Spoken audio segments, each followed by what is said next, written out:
Ассалаумағалейкум ағайын, ораза қабыл болсын. Елсерік арнасына қош келдіңіздер.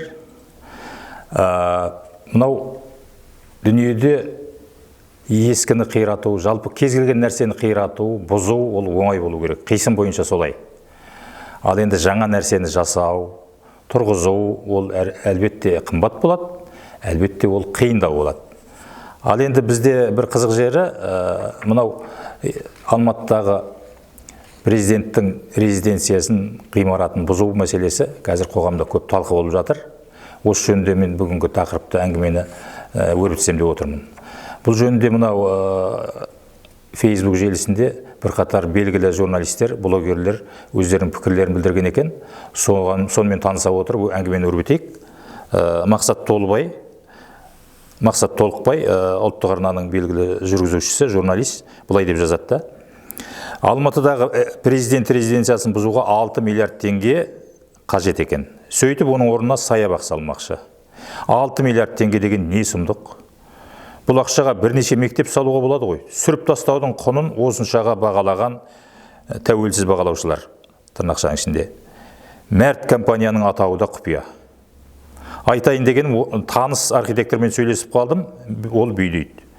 Президент резиденциясы Алматының ең элиталы ауданында орналасқан, мұнда 20 сотық жердің құны кемінде 530 миллион теңге тұрады.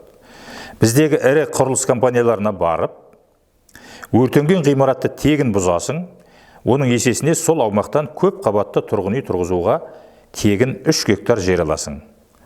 Қалған жерді көгалдандырып саябақ саласың деп көндіруге болады, деп жазады. Бұл жаңағы баламалы бір нұсқасы мақсаттың келтіріп отқан. Енді дәл сондай белгілі журналист жігіт, тележурналист, сол ұлттық арнада болған Ербол Мәндібек те былай жазады. Суретті қараңызшы, қуған қасы қалған сарайды сүруге бюджеттен 6 миллиард теңге сұрапты.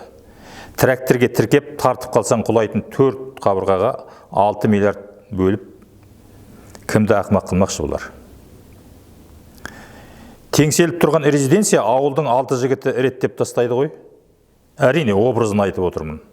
Реалін айтсақ, 60 миллион теңгеге сүруге болады. Тіпті болмаса 600 миллион. Ал енді 6 миллиард сұрау деген далбайлықтың далбайлығы дейді. Әрине, бұл солай шығар. 6 миллиард теңгені осыған жұмсамақ болады дегенде бәріміздің құлағымызға түрпедей тиген рас шындығына келдік. Жалпы біздің қазіргі бұл резиденцияның ғимаратын бұзу, бұл былай қарағанда символдық нәрсе. Бұл ескі жүйені сүріп тастап, орнына жаңа Қазақстан тұрғызуға талпыну деп есептеймін енді.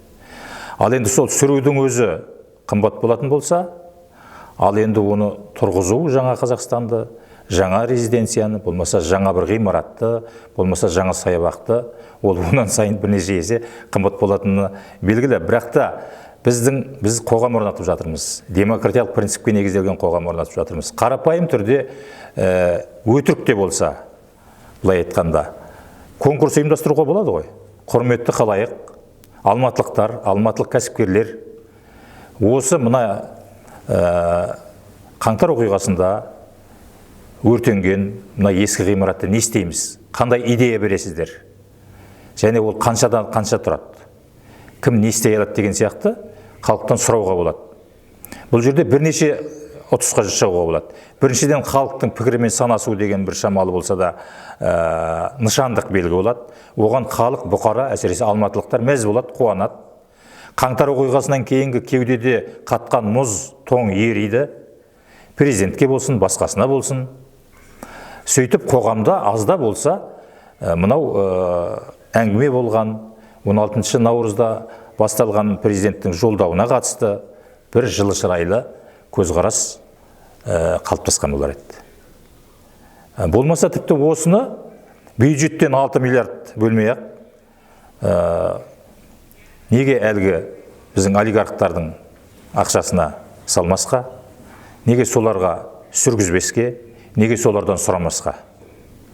Бұл жерде бір гәп бар әрине. Ол гәпті бәріңіз де ішіңіз біліп отыр, ішің білсін алуай деп,